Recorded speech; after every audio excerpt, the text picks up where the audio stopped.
Did you ever want to play a video game where you and your go on a mission to save a pretty girl from some random ass people? Well then, you should look no further than the PlayStation 2 masterpiece that is Garfield, saving Arlene.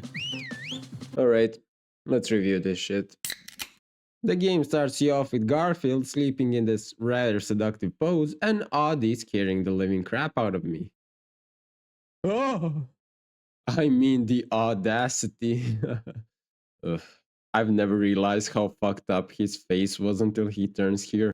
Jesus Christ, make it stop. Peace be with you, my child.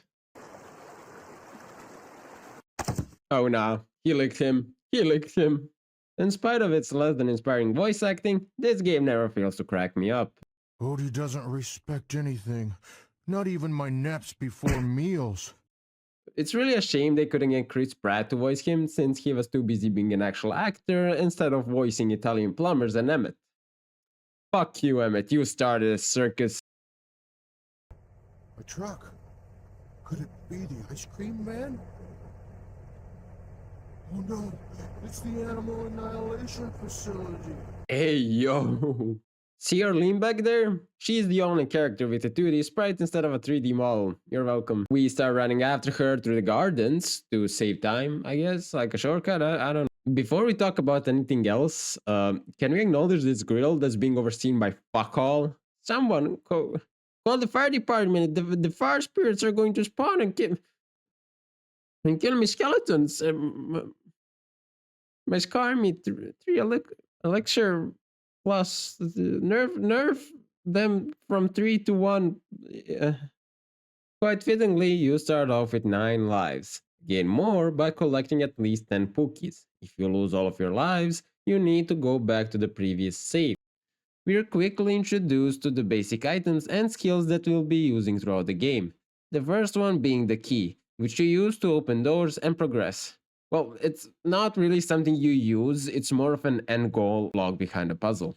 I like how he tells you he won't carry more than one because fuck you, that's why. After being taught how to jump, we need to find something to put on the pressure plate so the door can stay open for us to go through. And everyone knows the best object for this is a side character. So we promptly call Odie to sit his fat ass on the pressure plate as we go through the door. Materializing Odie out of thin air just so happens to be one of the many crucial mechanics that include him. His importance shan't be understated. Saving Arlene came out around the same time when games like Ratchet & Clank, Jak and Daxter were popping off, so seeing it trying to implement that adventurous zoo theme doesn't come as a surprise. We exit the gardens and get rabies from the street dog. Ouch! That flea bag got me! I'm warning you, if this kind of thing happens to me again, I'll give up. Luckily for us, we can fight back.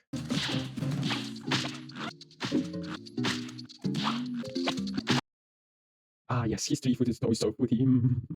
That dog and a sprinkler system took some health out of us and now Garfield is looking tired. We fixed this by collecting ingredients and using them to perform reverse curse technique, aka lasagna. Reverse curse technique. This shit ain't nothing to me, man. Haters in shambles. They stay picking the corn out of my shit. Ops be warned. The abilities this cat possesses are plenty, and depending on the ingredients available to you, you will need to use said abilities to solve certain puzzles. So basically curse technique, the cat is a sorcerer. Special grade incoming. That's right, that right there was curse technique hamburger. And no, I don't know what a hamburger has to do with assaulting Odie, but if you don't like kicking dogs, this game isn't for you. We can also just like straight up beat his ass without using abilities, so there's that. Like, why was there no outrage about this? Like, I don't remember GTA allowing animal cruelty. Like, what's going on here? Luckily, they fixed it later. I think that's way worse than being allowed to steal cars in GTA. Like, whenever you hear one of those serial killer documentaries, they always like started off with animal cruelty. Like, their parents are like, ah, yes, he enjoyed finding missing cat posters and stapling the cat's lifeless corpse on that poster. Ma'am, Are you aware that your son had a jar of fermented cat nipples when he was young? Silly boy. We enter another garden and avoid this comically large dog. Let's try that again. We enter another garden, avoid this comically large dog, and escape to the streets once more. Odie falls through a manhole and gets profusely mocked by Garfield. Game wouldn't be called Garfield rescuing a dumb, stupid, slobbering dog by any chance, would it? Odie falls through a manhole and fucking dies. Though our arsenal of curse techniques is constantly being updated, the sewers are where the last core mechanics are introduced. First, the doggy bone, which you throw somewhere you want Odie to go. This has a different application than the burger, as you usually do this in order to ride on Odie's fat head and thus avoid water. Which gets me to the second mechanic, riding on Odie's fat head to avoid water. Jumping on his head needs some getting used to, but other than that, it's a pretty cool concept. That being said, I think this is a great point to talk about the game's MDA. As we have discussed, the mechanics in the game range from simple parkour, which involves single jumps and ledge grabbing, to primitive combat and unique abilities. All of these things are polished enough for you to have a mostly smooth experience while playing, even though you might feel the urge to break your TV because you can't throw the damn bone at the correct angle for 30 minutes and miss his head when you finally get it right. Man, I'm gonna break my monitor, I swear.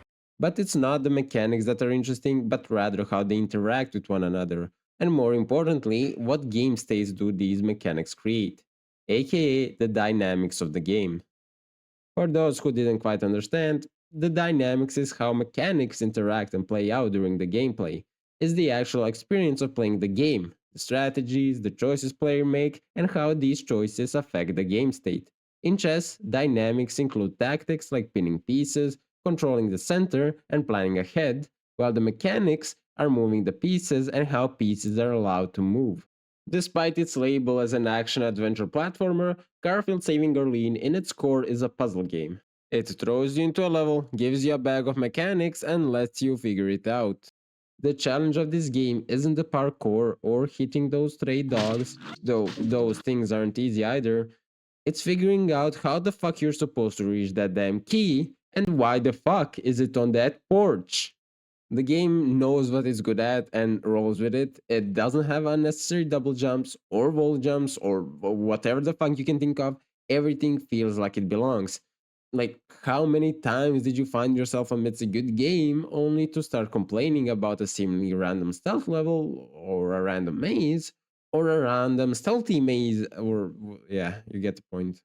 It creates this sense of consistency by repeatedly introducing new abilities with specialized uses or giving new uses to existing abilities. And I have to trash this audio because there's a fucking plane flying by. Take for example the burger ability. When it was introduced, it was used to knock over a box. As we play through the game, we are forced to constantly use it in new and creative ways. Anything from breaking glass with items on top of it, to pressing pressure plates that you otherwise can't reach. So there are many uses for a single ability, and those additional mechanics lead to more dynamics. But wait, can't you just throw a bone at the pressure plate so it goes on it? Take a seat and be my guest. I ain't no Chris Hansen. So there are more uses for a single ability and more than one way of completing puzzles. Both of these things significantly improve the dynamics of the game, but stem from the quality of the mechanics present. This clearly shows the direct correlation between dynamics and mechanics in video games. But now, let's focus on mechanics interacting with one another.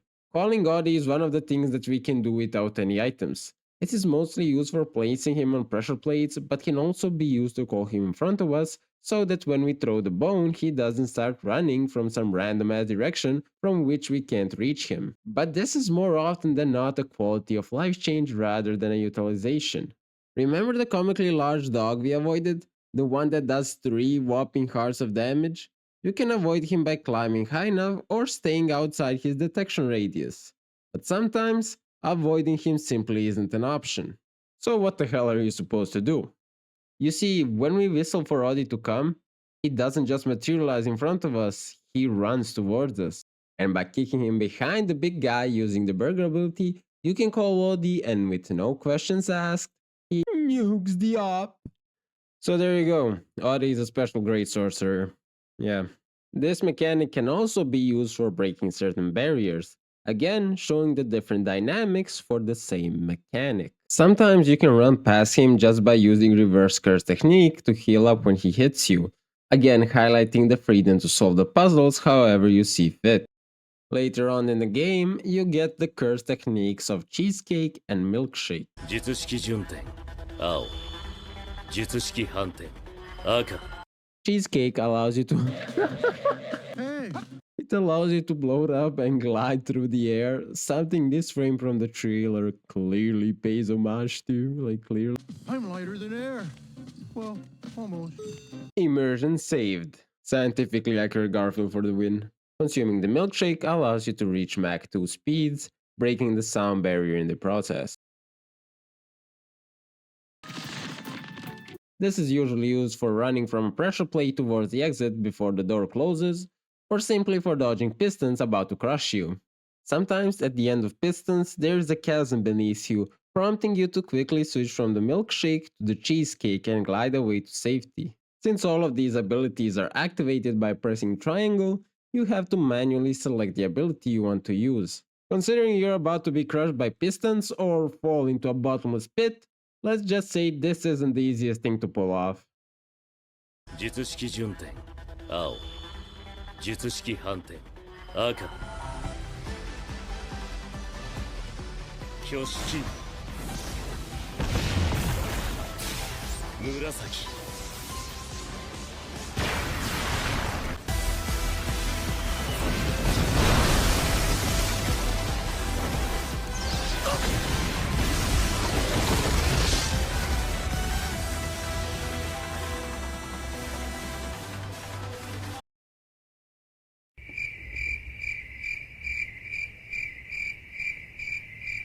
But why do we need to run from the pressure plate towards the closing doors?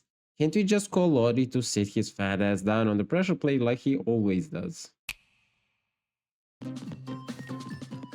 Odie, no! Odie, what happened? Speak, boy.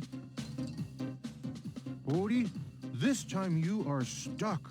Up to this point, a big portion of our abilities relied on Odie being there. If it wasn't for this moment, you could say the game was about Garfield utilizing Odie in unique and clever ways in order to solve puzzles. He was a crucial cogwheel of this operation, an indispensable piece. His absence is bound to make our mission impossible. Without Odie, we are helpless. Right? Odie's usefulness mustn't overshadow Garfield's cunning. Though Odie was the source of most of our techniques, luckily for us, we didn't put all of our eggs in one basket. Garfield has tricks of his own, and he is more than willing to show them off. To haters like you. And you. And you're gonna prove it wrong. Yeah, let's go.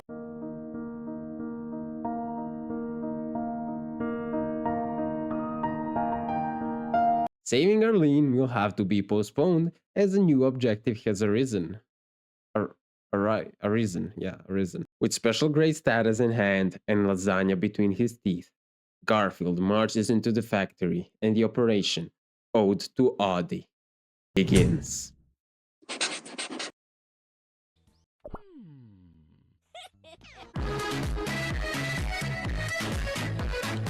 For those who didn't quite understand, this part of the game limits our mechanics and provides a good reason for it.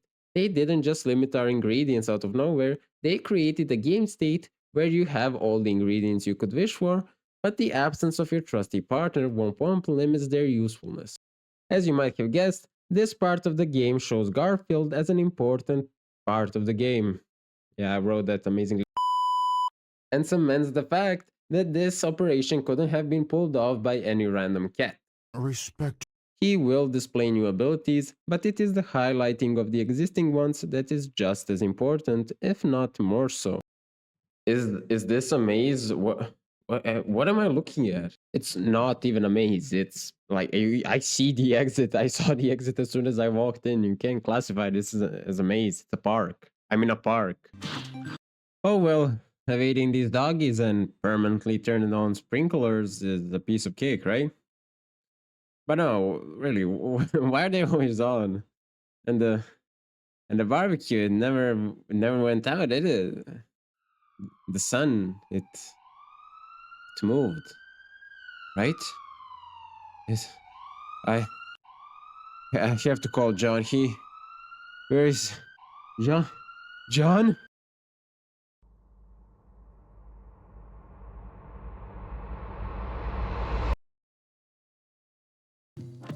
Ah, you again. So we need to face the doggo without Odie's help. No biggie, we've been here before. After exiting the maze, we are met with well, whatever the fuck this is. No point in wondering what the Flying Dutchman's sunken ship is doing in a middle class neighborhood. We have something to prove.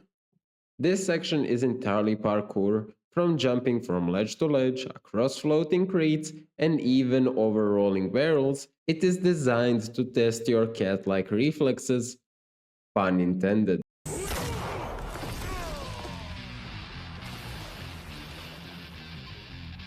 That's right, I said it. You heard me well and clear. That pun was intended. I meant it, bitch boy. This section also forces you to utilize one of the only abilities Garfield can use by himself, that being Cheesecake, which makes him, you guessed it, lighter than air. Well, almost. Okay, so this part of the video actually requires your participation, and I'm not telling you to go comment or like or anything. I actually need you to do something. I need you to close your eyes and use your inner theater to. Oh, okay. Gonna write that down, damn. Inner theater, okay. And imagine the things that I'm going to say to you. Are you ready? Eventually, we find our way into the belly of the beast. The place is crawling with curses. Alone, you gather your courage for what lies ahead. Standing at the factory entrance, chills run down your skinny little spine. The air is thick with anticipation, and a sense of foreboding hangs heavy. That part was written by ChatGPT. I don't even know what foreboding means. With each step, the unknown creeps closer. As you cross the doorway, the truth hits you like a train. Row upon row of.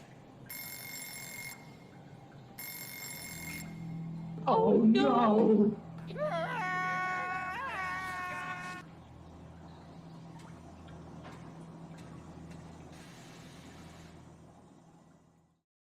It's an alarm clock factory, my dudes. The only thing Garfield hates more than Mondays, apparently.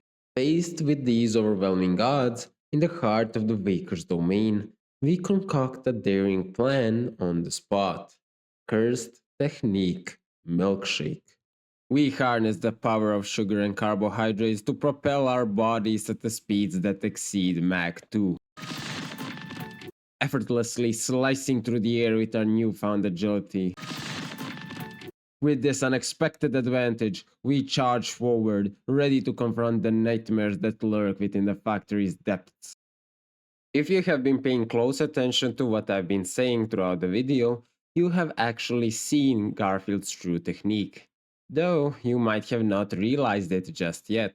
Healing, gliding, speed, and even abilities that use Odie, they all have something in common.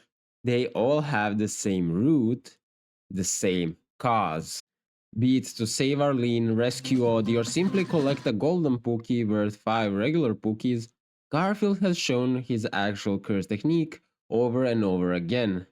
The ultimate late throw in rock, paper, scissors. The name of this dreaded technique is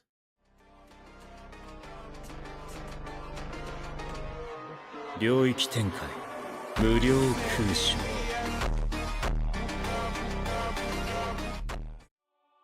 Any problem caught inside his range becomes obsolete. It ceases to exist, as a problem with a solution is no problem at all. A man with no weakness is no man. He is more. When you are a warrior for whom no obstacle is too great and no challenge too daunting, they have a name for you. They don't call you a great warrior, they call you Garfield. Hermé incarnate.